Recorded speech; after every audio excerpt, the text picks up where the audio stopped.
Every time you say yes to everything, your team is watching and here's what they are thinking.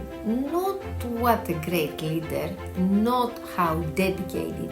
They are thinking, I know exactly how to get what I want from this person. Because when someone always says yes, they don't have a leader. They have someone they can control. I've spent 15 years in marketing leadership at one of the world's largest multinationals.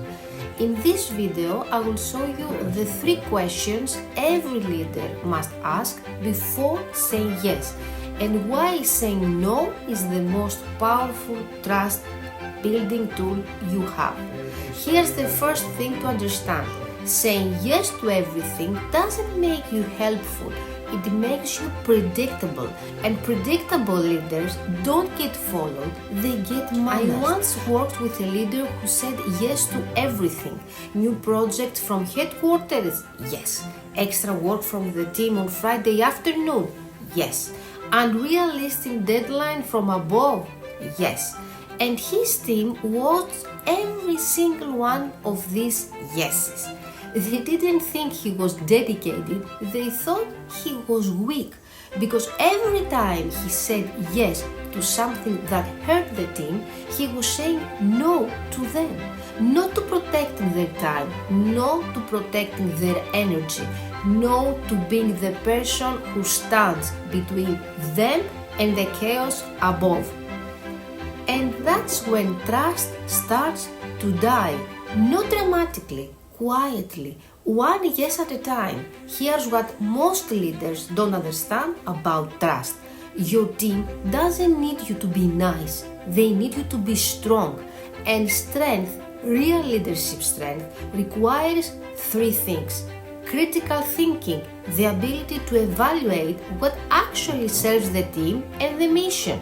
Conviction, the confidence to stand behind your decision even when it's uncomfortable. And self-trust, knowing that your no is just as valuable as your yes. Without these 3 things, you don't have a leader, you have a people pleaser with a title. And people pleasers don't build trust, they build dependency and resentment. The next time someone asks you for something, stop and ask yourself these 3 questions. In this order, question 1, is this my yes to my team? Does this decision protect them, develop them, or move them forward? Or does it add to their load without adding to their growth? If the answer is the second, that's not leadership, that's compliance. Question 2, is this yes for the company? Does it serve the strategic goal, or does it serve someone's ego, someone's urgency, or someone's inability to plan? Because not every request that comes from above is a priority, and part of your job as a leader is to filter, not just to execute. Question 3, is this yes just because I can't say no? This is the question that separates managers from leaders. Managers want to be comfortable. Leaders are willing to be uncomfortable. This is the hardest question because most of us were trained to be agreeable, to be team players, to not rock the boat. But here's the truth.